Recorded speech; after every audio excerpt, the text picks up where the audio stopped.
Hey, it's Alan, and I just wanted to let you know that you can now listen to the ongoing history of new music early and ad-free on Amazon Music, included with Prime.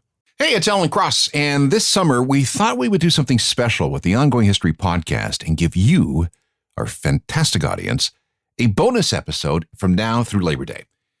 We're going all the way back to the spring of 2010 and a 15-part deep dive into the history of alternative rock. It's the History of Alt Rock series. So every Sunday, you'll get a brand new episode of this series that examines every single facet of alt rock from the 1950s right up to, well, pretty much today. And don't worry, because we'll have a brand new episode of the Ongoing History podcast for you every Wednesday as well. So you're getting 2 podcasts every week now through Labor Day. I hope you enjoy. And thanks for supporting the Ongoing History of New Music. To fans of any kind of rock, May 18th, 1999 seemed like the end of the world. The Backstreet Boys released their new CD that day. It was called Millennium, and on that first day, it sold more than 500,000 copies. By the end of the week, it had sold 1.134 million, a new all-time sales record. And those are just the US numbers. You add in the rest of the world, and the total was much higher. And it was only going to get twice as bad. Just 308 days later, NSYNC, another bloody boy band, set an even scarier record. By the end of its first week in the stores, their No Strings Attached album sold 2.4 million copies. And then just 56 days after that, Britney Spears sold 500,000 copies of Oops, I Did It Again on day one, and 1,319,193 in its first 7 days. When the dust cleared at the end of 2000, it was very clear that vacuous pop music had taken over the universe. These CDs weren't selling just by the tens of millions, they were selling by the hundreds of millions. In second place was rap and hip-hop, thanks to people like Eminem, Nelly, and Dr. Dre.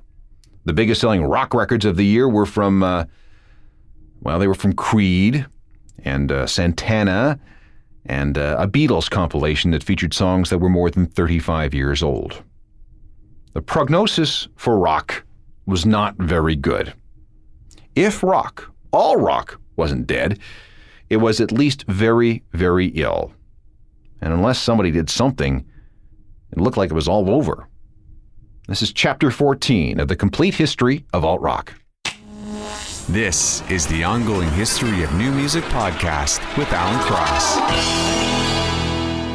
Welcome again, I'm Alan Cross, and this is the second to last chapter in our broad survey of the history of modern rock, alt rock to some. Let's review. We've just turned the corner into 2000, and frankly, it does not look good.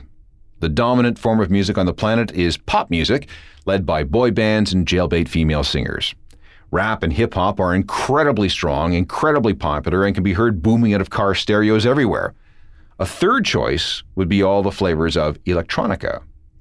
Rock, especially alt-rock, had apparently reached some kind of a dead end. The grunge heroes had either broken up, checked out, moved on, or died.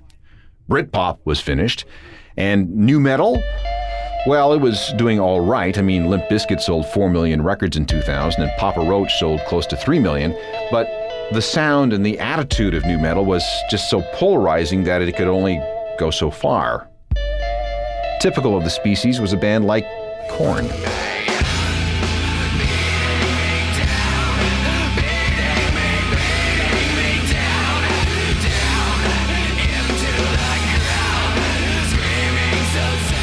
Korn with Falling Away From Me from their Issues album, which was one of the bigger alt-rock records of 2000. Now, with apologies to fans of Korn and nu metal in general, it was a bad time to be a fan of alt-rock, especially for younger fans who may not have realized that this was all just part of a cycle. See, since the birth of rock in the 1950s, rock and pop have been locked in a battle where each combatant is 180 degrees out of phase with each other. What this means is that when rock was on the ascendant in terms of creativity and popularity, pop was on the descendant. Eventually, rock peaks, starts to degrade, and at the same time, pop begins to gather strength until it too peaks, and then things fall apart and the whole thing repeats itself. This is a dance that has played itself out many times since 1951, and each of these cycles lasts about 13 years. And if there's one thing that's been proven over and over again, it's that rock is very good at resurrection. Let me lead you through things, and I'll show you what I'm talking about. For many people who study this stuff, ground zero for rock and roll was March the 3rd of 1951. That's the day Ike Turner and his Kings of Rhythm recorded a song about an Oldsmobile for Jackie Brenston and his Delta Cats. The song was called Rocket 88, and for many musicologists, that was the first true rock and roll record. If cycle 1 begins there, it peaked with Elvis in 1956. The denouement began on March 2nd of 1958. That's the day Elvis enlisted in the army and rock and roll lost its king. And without the king, rock entered this period of decline that lasted well into the 1960s. And during this time, many record executives declared that rock had been nothing more than a fad. Conventional wisdom was that everybody could go back to making real music with real artists like Frank Sinatra. Then came the Beatles, a band famously rejected by at least one record label, Decca, because they felt that guitar groups were on the way out. And here's another quote, "The Beatles have no future in show business." Isn't that amazing? Cycle 2 began with the Beatles' legendary appearance on The Ed Sullivan Show on April the 9th of 1964. That was just 3 weeks shy of the 13th anniversary of the recording of Rocket 88. Now, the Beatles, of course, rescued rock, created this tsunami that spread across the planet, and it lasted the rest of the decade. This second cycle peaked at Woodstock 6 years later, August of 1969, and began its slide following the bad vibes and death at Altamont, another music festival, that December. Creatively spent and disillusioned by the failure of the hippies' peace and love approach to change the world, not to mention, Watergate and the bad end to the Vietnam War and the Cold War and the Arab oil crisis and a bad recession and the fact that the children of the 1960s had grown up and moved on, we slipped into this period of nostalgia for music of the 1950s. It was all American Graffiti and Happy Days and Sha-Na-Na and Elton John singing Crocodile Rock in 1972. Meanwhile, the aging hippie generation couldn't believe that the generation following them seemed to be totally entranced by simplistic pop made by David Cassidy and Bobby Sherman and the Bay City Rollers. And yes, the Stones and Led Zeppelin were huge during this time, but they were the exception. And people tend to forget that in the early 1970s, the critics absolutely hated Led Zeppelin. They despised them. The third cycle was a reaction to the mediocrities of the early 1970s. Fed up with the state of music, a new generation embraced punk rock. Punk rose from the streets of New York and London through 1976 before exploding in March of 1977 when the Sex Pistols tried to release God Save the Queen.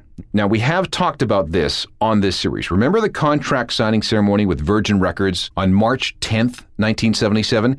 If you're keeping track, that's 13 years and 1 month after the Beatles' appearance on The Ed Sullivan Show, and almost 26 years to the day after Rocket 88 was recorded. Punk and new wave helped us through disco and paved the way for the music video generation. But by mid-1984, rock had once again blown itself out. As Huey Lewis and Whitney Houston propelled pop to the top of the cycle, many rock fans turned to the 60s and 70s, creating an insatiable market for what was now being called classic rock. The new rockers, Poison, Motley Crue, Quiet Riot, were really more flash than substance. It looked especially bad through 1988 when it looked as if the future belonged to New Kids on the Block and Tiffany and Debbie Gibson, and the same rock is dead cries that we heard in 1960 and 1972 were trotted out once again. The first indication that a fourth cycle was starting was at a riot at a Depeche Mode autograph session in Los Angeles on March the 20th of 1990. That's 13 years and 10 days after the Sex Pistols' infamous contract signing ceremony outside of Buckingham Palace, the event that led to the whole God Save the Queen controversy. It was also 26 years after the Beatles showed up on Ed Sullivan and 39 years after Rocket 88, plus or minus just a couple of weeks. Things picked up very quickly in the spring of 1990. There was the rise of Manchester in the UK and the beginnings of grunge in the US. And by the fall of 1991, rock was once again grinding pop music into the dirt. And as we've discussed in previous chapters, the bridges built by Nirvana's Nevermind album resurrected rock and roll in the image of Generation X. The peak for this cycle came shortly before Kurt Cobain's suicide in 1994, and we knew it was all going to hell when Metallica hijacked the headliner spot on the 1996 Lollapalooza tour. Within 2 years after that, boy bands and Pop-Tarts ruled. The alt nation had grown up and moved on, and were supplanted by Generation Y's taste for the Backstreet Boys and Britney and so on. As always, live by demographics, die by demographics. And this brings us to where we started this show, the whole rock is dead thing. Rock wasn't dead, of course. The cycle was just playing itself out again to its logical conclusion. As always, music had to get so bad that someone somewhere had to say, right, that's it, I'm going to fix this myself. We're just never really sure from which direction the help will come. This is where we need to acknowledge a couple of older bands. The first is the Red Hot Chili Peppers. They had peaked too soon in the 1990s, and by the time the whole alt nation thing was in full swing, they were back to having guitarist problems. Their 1995 album, One Hot Minute with Dave Navarro, ex of Jane's Addiction, of course, was considered to be inferior to what they had accomplished with John Frusciante and Blood Sugar Sex Magik 4 years earlier. But by the beginning of 1999, John was back with the band, and the resulting album was one of the greatest comebacks of the decade. It was the Peppers' biggest selling album to that point, sold more than 15 million copies, won them a Grammy, and it was called Californication.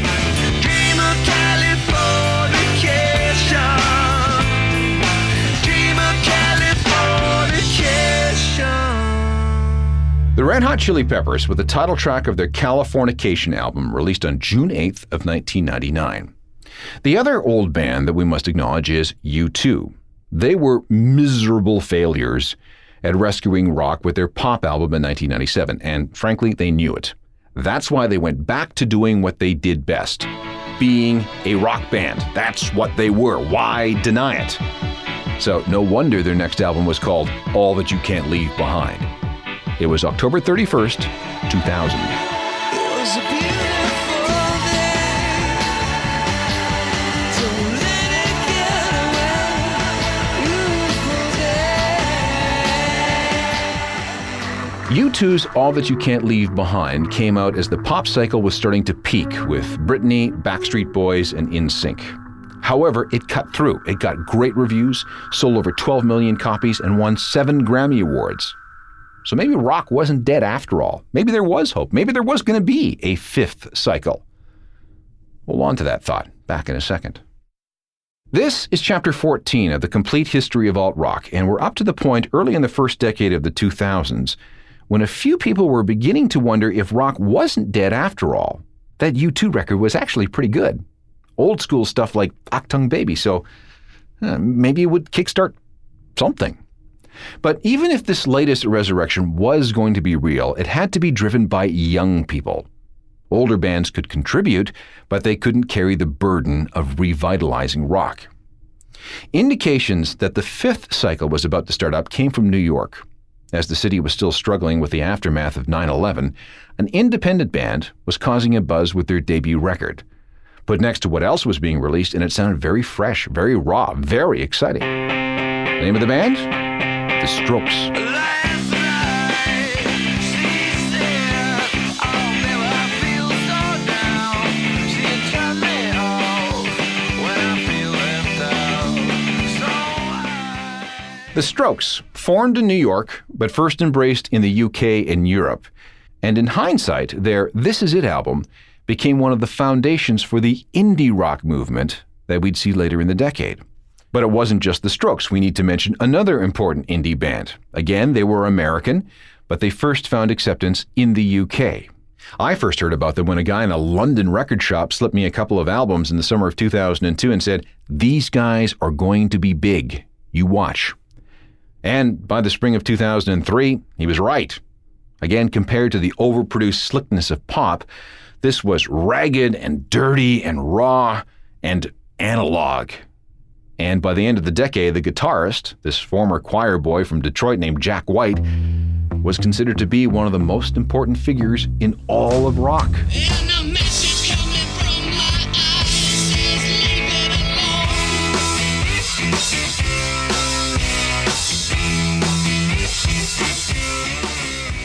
From record called Elephant, released on April 1st of 2003. Those are the White Stripes with Seven Nation Army. Okay, now let's go back to this theory of the 13-year cycle to see if it holds. Cycle 1 starts March 3rd, 1951 with a recording of Rocket 88. Cycle 2 starts 13 years later with the American TV debut of the Beatles on The Ed Sullivan Show, February 9th, 1964. We put the start of Cycle 3 with the Sex Pistols signing their Virgin Records contract in front of Buckingham Palace on March 10th, 1977.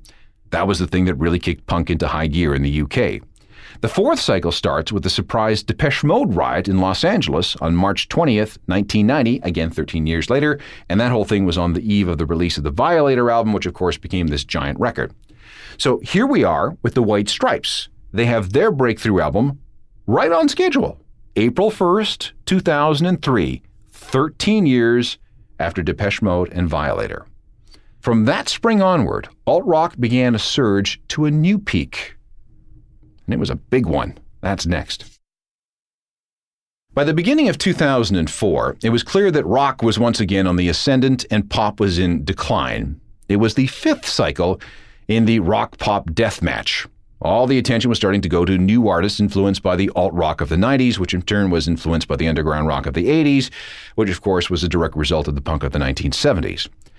As we got into 2004, there was yet another success story that came from the US by way of the UK. An indie band from Las Vegas, of all places, who had an obvious love for music from Duran Duran and the Smiths and other groups from the 80s, was signed in the UK. That led to a major label record deal, and out of nowhere, this record sold 8 million copies. They were the Killers. Well, somebody told me you had a boyfriend who looked like a girlfriend that I had in February of last year. It's not confidential. I've got potential. The Killers with Somebody Told Me from their Hot Fuss album, released June 7th, 2004. Again, the reception and success of this album seemed to indicate that rock was on the upswing again. Meanwhile, U2 and the Red Hot Chili Peppers were entering new imperial phases of their career, and Green Day gave themselves a second chance. See, by the end of the 1990s, Green Day had run out of gas and were actually on the verge of breaking up. The only thing that saved them was an opening slot on a Blink 182 tour. Blink was really hot at the time, but their audience tended to be a little too young to remember what it was like with Green Day back in the days of the Dookie album. The reception they got on that tour and the success of a greatest hits album put out by their label at the same time gave the band the will to give it another good shot. Now, legend has it that they started on a record called Cigarettes and Valentines that was either stolen or wiped out in a hard drive crash, so they started again, with everybody contributing whatever song snippets they had, no matter how short. Over a period of months, these snippets built into a rock opera. A rock opera? What a dumb idea. Didn't that go out with The Who in the 1970s? Well, maybe, but the public went nuts for it. 14 million copies, some Grammys, a DVD, a live album, and a spin-off musical. I mean, who'd have thought? Welcome to a new kind of tension. All across the alien mission. Everything is meant to be okay. Green Day, a band whose time had come again, thanks to the revival of rock that began in 2003, and they would ride the success of American Idiot for more than 2 years after its release on September 21st, 2004.